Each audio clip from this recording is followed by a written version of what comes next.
बसुमतारिनि न'खरा जे जास्टिसनि खोथा बुंदों बाहाय सोरनिबा षड़यन्त्र थानो हागौ होननानै नोंथांमोना बे सेन्टारनि जानानै बेनि सायाव एसे माबा बुंनो सानो नामा? जुदि बिथांमोना जास्टिसनि खोथा बुंदों आरो जास्टिसनि खोथानि सायाव सोरनिबा जुदि एफा गोबावनि उनावसो दिनैहाय बे फकासाव फैबाय मैयासो खौरां बिजोङाव बियो ओंखारबाय बे बिथिङाव सोरनिबा षड़यन्त्र बा सोरनिबा खैसाय थानो हागौ होननानै नोंथांमोना सालायग्रा हिसाबै बुंनो सानो ना? औ जोंबोथ' एसेबाबो जों डाउट जादों माने जों एफा रायलायनायाथ' जों पेरेन्टसजों बिसोरनि बिमा बिफा आरो लोगोसे बिनि माखासे गार्जेन बिसोर फेमिलि मानसिजों मोजाङैनो रायलायबाय थादोंमोन नर्मेलिनो जों रायलायबाय थादोंमोन प्रब्लेम जेंनाफोरखौ दा अकस्मात आरो जों बिसोरखौबो बुंखादों नोंसोरो पस्टमर्टेम दंखायो लिगेल थांबा लिगेलजों थांनो हागोन जों लिगेलखौ एक्सेप्ट खालामगोन जोंबो बुंखादों जों मानिया जों लिगेलखौबो मानिया जों लिगेलजोंबो थाङा होननानै जों बिदिबो बुंखायाखै जों जुदि फल्ट खालामदोंबा पस्टमर्टेमा देखायगोन लिगेलानो खोन्थागोन होननानै जों बुंखादों ओंखायनो जों सोरबा जों डाउट खालामदों सोरबा बिसोरखौ माबा खालामनानै असुथिनि खालामनानै होदों नामा जों बिदिखौ सानदों आरो जों इनाय जुदि खालामदोंमोनब्ला बै समावनो बिसोर मिथिहैसिगौमोन मानोना जोंनि सेन्टारावनो बिसोरनि बिनि असे खाजिनानो जोंनि सेन्टार इनचार्जमोन जोंनि असे खाजिना बे खाजिनानो जोंनाव बोसोरनै मास मोनसेना मोननै जोंनाव थालांदों बे घटना जानायनि सानबाना सानब्रै जों बेखौ माने गोबाव जानायखाय जों बाहेरायाव प्रेक्टिस खालामनांगौ एसे होननानै फुजा जाथावथाव नों न'आव थांथ'दो होननानै जों थोनहरदोंमोन जोङो बिसोरनि खाजिनखौ असे खाजिन बिसोरबो मिथिखायो बेनि ए टु जेड मिथियो बे फंबायानो जों माब्रै सोलियो जों माब्रै लाखियो मानोना गावनो एस ए सेन्टार इनचार्ज गावबो लिड खालामदों होमबा नायदो जों इमान जोङो दिनैसिम ओरैबायदि जों सिबां हायो एस ए चेरिटि बेसिसावबो जों ट्रिटमेन्ट खालामदों जों सिबां हायो जों सिबां जोंनिफ्राय हायो जों दिनैसिम 38 जन सुबुंखौ 126 मान्थ जों फ्रि ट्रिटमेन्ट खालामदों दिनैसिम 38 क्लाइन्टखौ 38 मान्थ सुबुंफोरखौ जोङो 126 मान्थनि थाखाय फ्रि ट्रिटमेन्ट खालामदों आरो बिल' पेमेन्ट खम पेमेन्टआव लानानै ट्रिटमेन्ट खालामनाय बेसेबां 167 जन मानसिखौ जोङो खम रेट लानानै ट्रिटमेन्ट खालामनाय बेसेबां 455 मान्थनि थाखाय जों 167 सुबुंखौ जों ल' पेमेन्टआव ट्रिटमेन्ट खालामदों जोङो दिनैसिम बे ट्रिटमेन्ट खालामनायाव जोंहा फ्रि ट्रिटमेन्टजों ल' पेमेन्ट ट्रिटमेन्टजों बोसोरब्रैयाव जोंहा 27,74,000 जोंहा एक्सपेन्सेस जादों जोंखौ रावबो पेरेन्टसा दिनैसिम बुंनो हाया जोङो गावसिनि गथ'फोरखौ इनाय खालामदों होननानै गावसिनि गथ'फोरखौ जोङो मोजां जाहोआखै मोजां ट्रिटमेन्ट होआखै होननानै आरो रावबो गथ'फ्राबो बुंनो हाया दिनै जोंनि स्टाफफ्राबो दङ आरो जोंनि माखासे गथ'फोरबो दं बिसोरनावबो सोंनो हागोन दा 384 जनाव दा कारेन्ट रानिं जोंहा पेसेन्ट दङ दा 59 जन दाख्लैबो बिदिनो 49-59 दंमोन इमान बुरजा गथ'फोर दं बिसोरनावबो जोङो नोंथांमोनहा बा पेरेन्टसफ्रा खनसे सोंब्ला मिथिगोन जोङो इनायै बुथारमारदोंमोन नामा ना फासि नांनानै थैदों बिसोरनाव सोंब्लाबो मिथिगोन आरो लोगोसे पस्टमर्टेमानो देखायगोन जों मा खालामदों जों दिनैसिम जों इनाय खालामफेराखै जों आरो लोगोसे आं मोनसे खोथा बुंनो नागिरदों दा गासै जोंखौ मा बुंदों फासि नांनायनि लकेसनखौ मानो बेलेग बेलेग बुंदों होननानै बुंदों आं दाख्लैनो क्लियार बुंखादोंमोन बिसोरखौ 17 तारिखनि मिटिंआवनो जोंहा डिटक्स रुमाव मोननै बाथरुम दङ बे बाथरुम हाबनायनि दरजानि खाथिनि खोरखियाव गाखोनानै भेन्टिलेसनाव बिसना सादोरजों फासिखौ नांदों होननानै आं बुंखादोंमोन दाख्लैनो दा बिसोरो मा बुंदों ओमफ्राय खनसेबा दरजायाव नांदों होननानै बुंदों, खनसेया खोरखियाव नांदों होननानै बुंदों, खनसेया भेन्टिलेसनाव नांदों होननानै बुंदों। सासे मानसिया मोनथाम जायगायाव बोरै नांखो होननानै बिसोर बुंदों आरो। खिन्थु आं बुंनाया क्लियारै बुंखादोंमोन आं बिसोरखौहाय दरजानि खाथिनि खोरखियाव गाखोनानै भेन्टिलेसन रडआव बिसना सिटखौ खानानै फासिखौ नांदों होननानै आं बुंखादोंमोन आरो बेबायदि। आरो लोगोसे आरो बिसोर बुंदों मा होननानै रावबो मिथिया, गार्जेन पुलिस प्रखाखन मिथिया होननानै। जों केएमसिआव पस्टमर्टेम खालामबाय थानाय समावनो एडमिनिस्ट्रेटिभनिफ्राय मेजिस्ट्रेटबो फैनानै लकेसनखौ खेबनानै लांखादों, लकेसनखौ फुल खेबनानै लादों। आरो पुलिसबो फैदों, पुलिसफ्राबो लकेसनखौ खेबनानै लांदों। बिसोरो गासिबो डिटेल्स उइटनेसा दंखायो आरो। ओमफ्राय बिसोरखौ दाख्लै मिथिङावबो बुंदोंमोन, जों जुदि अयनायै जुदि जों बुथारमारदोंब्ला, जों जुदि अयनायै बुथारनानै बेखौ फासि नांहोदोंब्ला पस्टमर्टेम रिपर्टआनो खोन्थागोन मा जानानै थैमारदों। पस्टमर्टेमाव जों जुदि इनाय खालामदोंबा पस्टमर्टेम रिपर्टआनो जोंखौ खोन्थागोन, जों बारग'नो हाखाया। ओंखायनो जों बुंदों पस्ट रिपर्ट मिथ्रजों नोंसोर खार। जोंबो लिगेलखौ जोङो रेसपेक्ट खालामो, जोंबो न्यायखौ जोंबो रेसपेक्ट खालामो। जों दिनैसिम जोङो आरो मोनसे आं खोथा बुंबावनोसै, बिसोरो हिडेन हिस्ट्रिखौ बिसोरो मोननै हिडेन हिस्ट्रि बिसोर जोंनो खोन्थायाखै। बे बयबो फेमिलियानो बे हिस्ट्रिखौ खोन्थालाङो दोनफैबा। मोनसेया जाबाय बे न'आवनो फासि नांफ्रामखानाय, आरो लोगोसे बेहा गोसो थोनायनि मोजां मोनलायनायनि प्रब्लेम जादोंमोन। ओरैबायदि प्रब्लेम जादोंमोन मोजां मोनलायनायनि, गावबो खोन्थाना लादों बाव सेन्टाराव, आंहा सिख्ला मोजां मोननाय दंमोनलै, न'आव लाबोदोंमोन, थोनहरबायसो नामा, लांफिनबायसो नामा, ओरै होननानै गावनो बुंबाय थादों। आरो बेहा बे मोननै हिस्ट्रिखौ जुदि फासि नांफ्रामदोंमोन न'आवनो, आरो बेहा गोसो थोनायनि बिदि प्रब्लेम दंमोन होननानै जुदि बुङोमोनब्ला, होमब्ला जों स्पेसियेल बेखौ केयार लाखायो, स्पेसियेल केयार लाखायो। आरो बेखौ दोनफैनायाव जोंहा माखासे मोनसे पेपार दंखायो एडमिसन फर्माव, मा 90 डेजआव मा बे प्रब्लेम खालामबोदोंमोन बेखौ जोंनो खोन्थालांनांगौ। बेखौ बिसोर खोन्थालाङाखै। बे जाबाय। आरो लोगोसे आं नैबे खोथाखौ बुङो,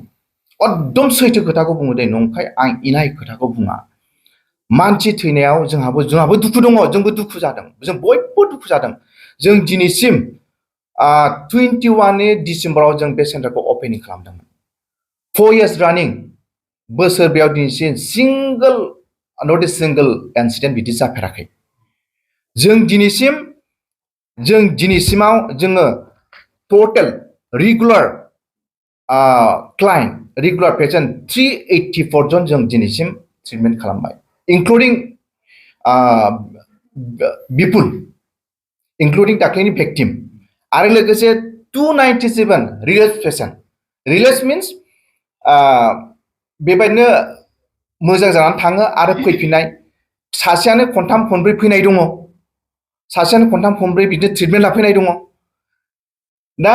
जों गासैबो जों जुदि इनाय मावदोंमोनब्ला, इमान 384 जननि गार्जेन आरो 297 नि गार्जेन दिनैसिम जोंखौ सिंगल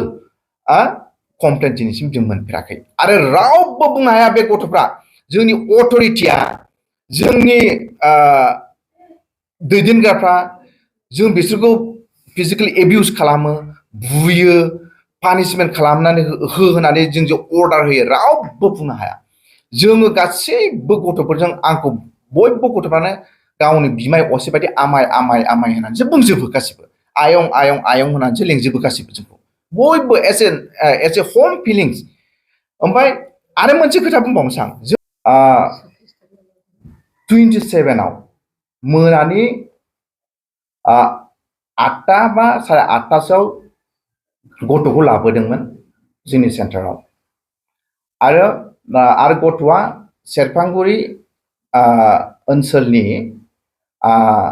आइटियाबारि पुलिस स्टेशननि सिङाव थानाय जाम्फैगुरि गामिनि रिपुल गयारि होननाय, आरो पेरेन्ट्सनि बिफानि नामा सुरेन बरगयारि। दा 27 मोनायाव सफैबाय, 28 29 जोङो 27 खालिनो जोंनि मेडिसिनखौ 27आव हगारदो 28 29आव जों मेडिसिन होनानै डिटक्स खालामबाय ओमफ्राय जाथाया जाबाय 30 तारिखआव 30 तारिखआव जाथाया जाबाय फुंनि 7:35 बिदि फुङाव जादों आरो जाथाया ओमफ्राय बोरै जानो मोनखो बे जाथाया बे समाव जोंहा नायग्राफ्राबो दंखायोमोन आरो बे जायगायाव नायग्राया 24 घन्टा थायो मोनायावबो थायो फुङावबो थायो सोलाय सोलाय ओमफ्राय बे समाव मा जादोंमोन जोंहा साननै सानथामनि सिगांनो जोंहा माखासे दैनि प्रब्लेम जादोंमोन दैनि लेयारा राननानै होनायाव मेचिनजों दै बोखोबाबो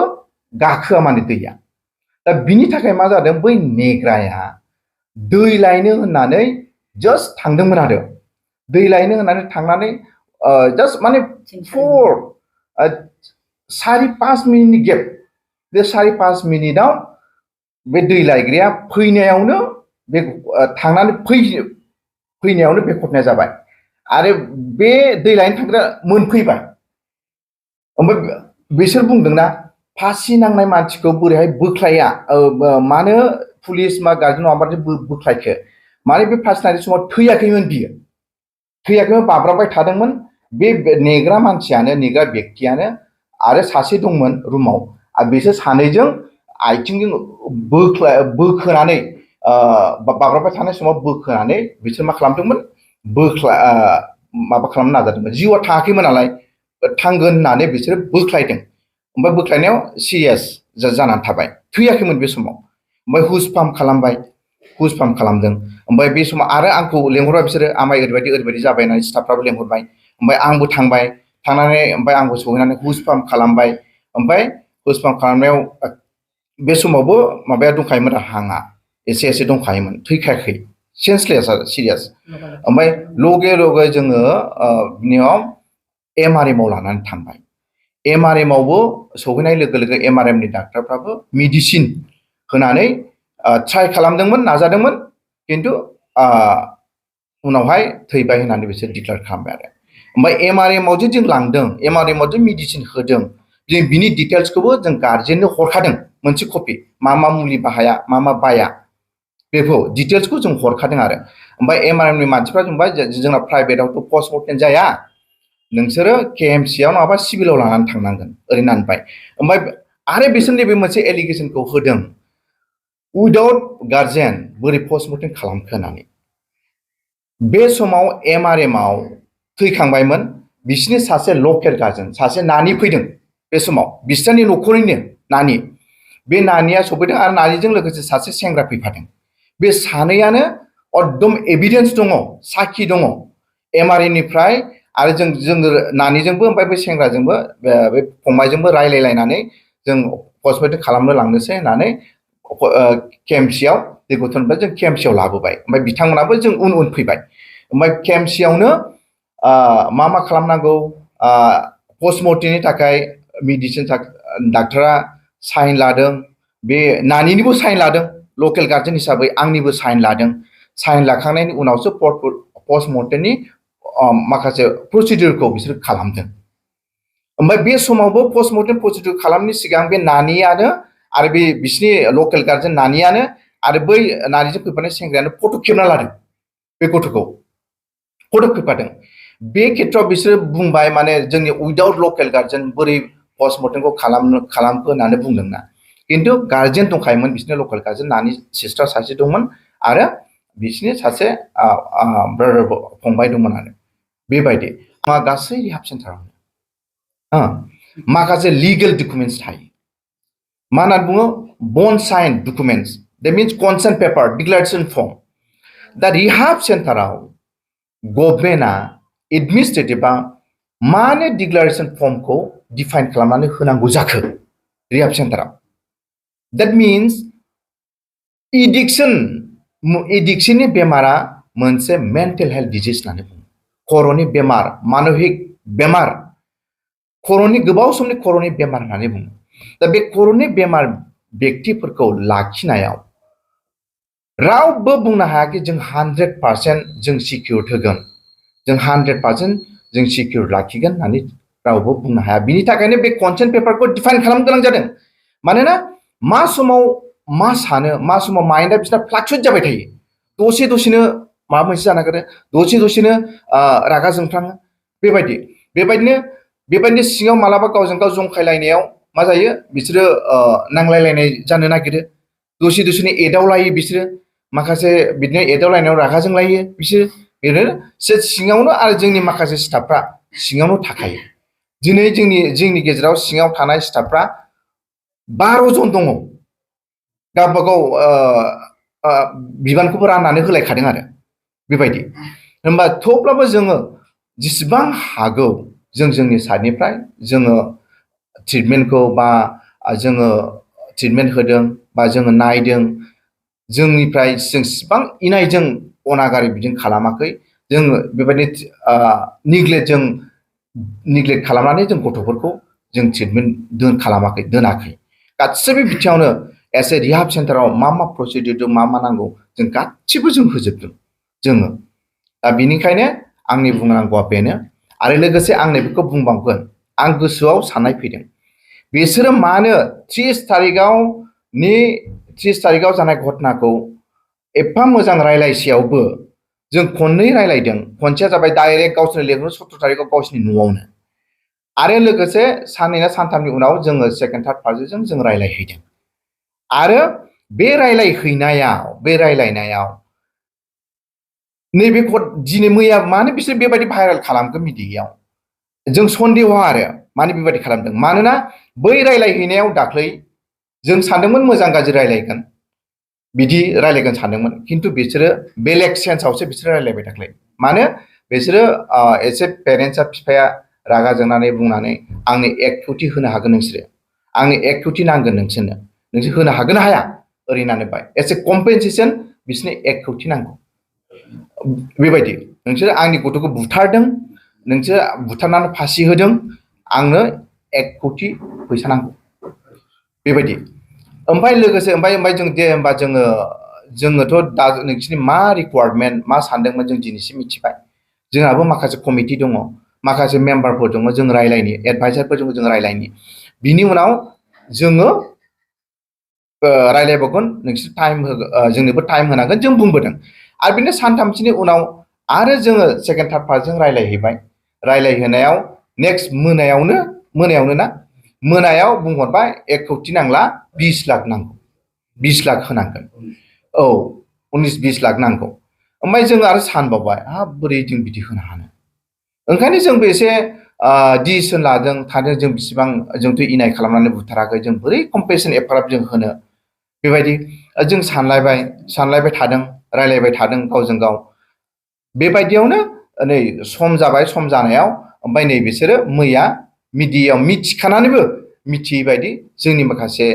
जोंनि सायाव माखासे एलिगेसन होबाय बिसोरो ओंखायनो दा बे एलिगेसनखौ जोङो क्लियार खालामनो होनांगौ होननानै जों क्लियार खालामबाय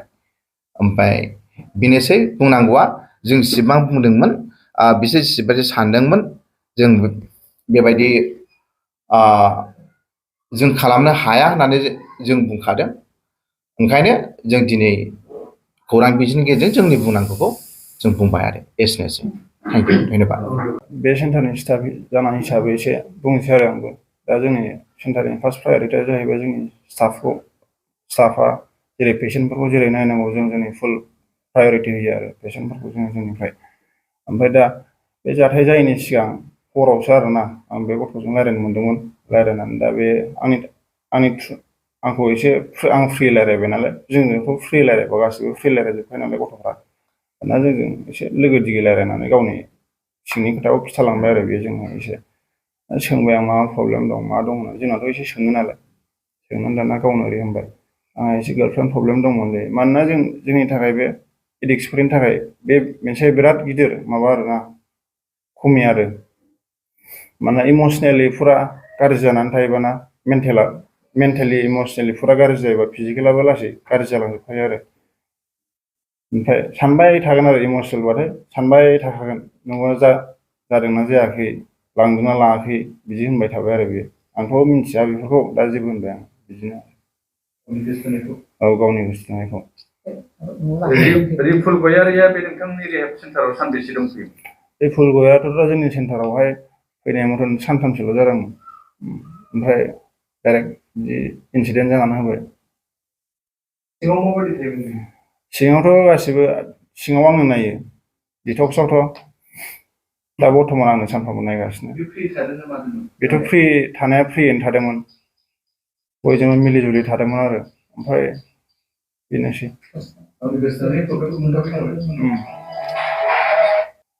जाथाय जानाय समावहाय जोंना सासे दंमोन।